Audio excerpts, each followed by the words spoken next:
Minsan kahit tahimik ang gabi, maingay ang puso. May mga gabing nakapikit ka na pero hindi pa rin mapahinga ang isip mo, puno ng takot, bigat at tanong na walang kasagutan. At sa gitna ng katahimikan, may tinig na dumarating.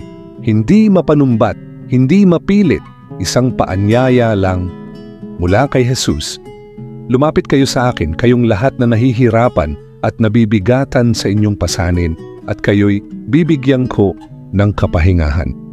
Mateo 11:28. Kapatid, kung ikaw yan, pagod, nalilito o halos sumuko, baka ito na ang sagot na matagal mo nang hinihintay. Kapatid, tapusin mo ang videong ito at hayaan mong mangusap ang Panginoon sa iyo sa pamamagitan ng mensaheng ito ngayong gabi. Manalangin tayo. Aming Diyos ng kapahingahan, sa katahimikan ng gabing ito, lumalapit kami sa iyo. Pagod, may dalang mga tanong, bigat at luha na minsan ay hindi na namin masabi sa iba. Panginoon, sa presensya mo lang namin gustong sumandal ngayon. Bigyan mo po kami ng kapayapaan, yung hindi galing sa mundo, kundi sa iyo lang nagmumula. Turuan mo kaming makinig, magtiwala at magpahinga sa mga pangako mo. Naway ang bawat salita ngayong gabi ay magdala ng kagaanan sa puso naming napapagal. Salamat dahil hindi mo kami tinatanggihan kahit gaano kabigat ang dinadala namin. Kayo po ang aming lakas at aming pahinga. Sa pangalan ni Jesus. Amen. Mateo 11:28-30. Lumapit kayo sa akin, kayong lahat na nahihirapan at nabibigatan sa inyong pasanin, at kayo'y bibigyan ko ng kapahingahan. Pasanin ninyo ang aking pamatok at sundin ninyo ang aking mga itinuturo, sapagkat ako'y maamo at mapagpakumbabang loob. Makakatagpo kayo sa akin ng kapahingahan. Ang ipapasan ko sa inyo ay magaan at madali ninyong mapapasan. Sa gabing ito ay susuriin natin ang tatlong mahalagang bahagi ng paanyayang ito na nagbibigay ng pag-asa. Una, lumapit kayo sa akin. Paanyayang may pag-unawa at pahinga. Ang unang salita ni Jesus ay payak, ngunit puno ng kahulugan. Lumapit kayo sa akin. Hindi ito tawag para sa mga perpekto o walang bahid ng kasalanan. Ito ay paanyaya para sa mga pagod at nabibigatan, at sino ba sa atin ang hindi nakaranas ng pagod? Pagod sa katawan mula sa trabaho, pagod sa isip mula sa mga iniisip na walang katapusan, at pagod sa puso sa mga sugat na pilit nilalabanan araw-araw. Sino rin ang hindi nakakaramdam ng bigat? Bigat ng mga bayarin na hindi mo na alam kung saan kukunin. Bigat ng problemang paulit-ulit sa pamilya. Bigat ng karamdaman, pisikal man o emosyonal. Bigat ng kabiguan at higit sa lahat, bigat ng kasalanang paulit-ulit na bumabalik. Ang paanyayang lumapit ay hindi lang simpleng hakbang. Ito ay pagkilala na hindi natin kayang dalhin ang lahat ng ito mag-isa. Ito ay imbitasyon ni Jesus na ibigay mo sa Kanya ang bigat. Kahit gaano pa ito kabigat, kahit saan pa ito galing. Ang paglapit kay Jesus ay nangangahulugang bitawan ang sariling paraan ng paghanap ng kapahingahan at pumili na magtiwala sa Kanyang paraan kahit hindi ito agad-agad naiintindihan. Ang pangako niya, bibigyan ko kayo ng kapahingahan. Hindi ito pansamantalang ginhawa, hindi ito relief lang para ngayong gabi. Ito ay tunay at pangmatagalang pahinga.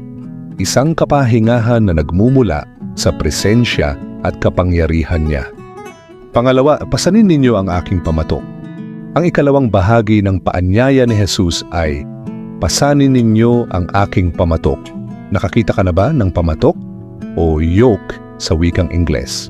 Noong panahon ni Jesus, ang pamatok ay isang kasangkapang kahoy na inilalagay sa leeg ng dalawang baka upang sabay silang makapag-araro o magkatulong sa mabibigat na kailangang buhatin. Ito ay sumisimbolo ng pagtutulungan, pagsunod at pagsasanay. Sa buhay natin ngayon, marami sa mga pasaning dala natin ay bunga ng sariling kagustuhan o desisyon, pressure ng mundo o bigat ng kasalanang hindi mabitawan. Pero ang pamatok ni Jesus ay kakaiba. Hindi ito nakakapagod. Ito ang nagpapagaan. Paano? Dahil kapag pinasan mo ang pamatok niya, hindi ka nag-iisa. Kasama mo siya mismo sa paghila. Siya ang nagbibigay ng direksyon. Siya rin ang mas malakas na tumutulak pasulong. Hindi kanya pababayaan sa paglalakad. Kung ang pamatok ng mundo ay puno ng takot, guilt at kapag-uran, ang pamatok ni Jesus ay nagdadala ng kalayaan. Kalayaang sumunod sa kanyang kalooban. Kalayaang mamuhay ng may layunin. At kapahingahang hindi mo kailanman mararanasan sa sariling lakas. Ito ay isang paanyaya hindi lang upang sumunod, kundi upang makasama siya sa bawat hakbang ng buhay. Hindi lang kaalaman kundi ang kanyang puso, matuto tayo sa kanyang kabutihan, kahinahunan, pagmamahal at pagpapakumbaba. Sabi niya, ako'y maamo at mapagpakumbabang puso. Ibig sabihin, hindi siya mapanumbat, hindi mapanghusga, hindi marahas, tahimik. Siyang umaakay at hindi ka dadalin sa kapahamakan. Ang pag-aaral mula kay Jesus ay hindi isang mabilis na pagbabago. Ito ay isang buhay na dadaan sa proseso. Ang araw-araw na paglapit, pakikinig at pagsunod. Ito ang paglalaan ng oras sa salita niya, sa pananalangin, sa tahimik na pagbubulay-bulay at higit sa lahat sa pagsasabuhay ng mga natutunan mo. Dahil kung tayo lang ang masusunod, madalas tayong mapapadpad sa maling direksyon dahil sa mabilis na pagdedesisyon, kaya lumalabas ang stress, kapaguran at kalituhan. Pero kapag kay Jesus tayo natututo, tinuturuan niya tayong maglakad sa tamang direksyon at sa bilis na kaya ng puso natin, hindi tayo nauubos, bagkus unti-unti tayong pinupuno. At habang natututo tayo sa Kanya, doon natin mararanasan ang isang uri ng kapahingahan na hindi kayang ibigay ng mundo, kapahingahan ng kaluluwa. Isang kapayapaang hindi nakadepende sa ginhawa ng paligid, kundi sa katiyakang minamahal ka, pinatawad ka, at may halaga ka sa Diyos. Kapatid, ang Mateo 11:28 hanggang 30 ay hindi lang simpleng paanyaya.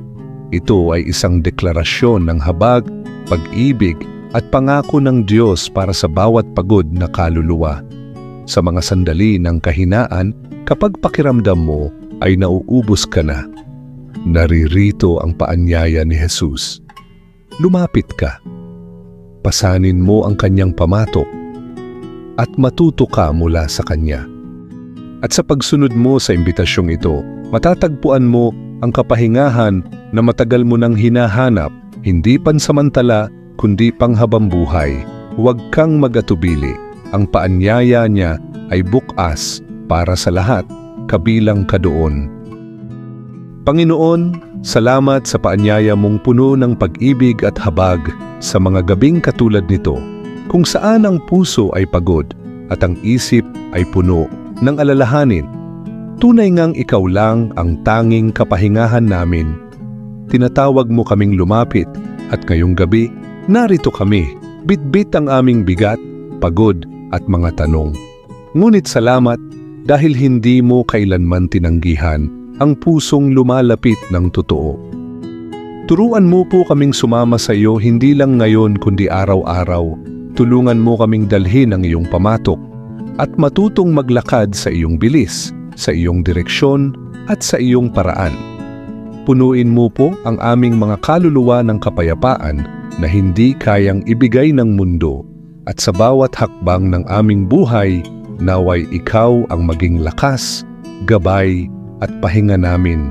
Sa pangalan ni Jesus, Amen. Kung nangusap ang Diyos sa iyo sa mensaheng ito, huwag mo itong itago, i-share mo ito sa isang kaibigang pagod na rin. Malay mo, ito na rin ang pahingang matagal na nilang hinihintay. At kung gusto mong patuloy na makatanggap ng ganitong mensahe ng pag-asa at kapayapaan, follow at subscribe sa Living by Grace. Para sabay-sabay tayong matutong lumapit, pasanin ang pamatok ni Jesus at matuto sa kanyang puso. God bless you kapatid. Shalom, shalom.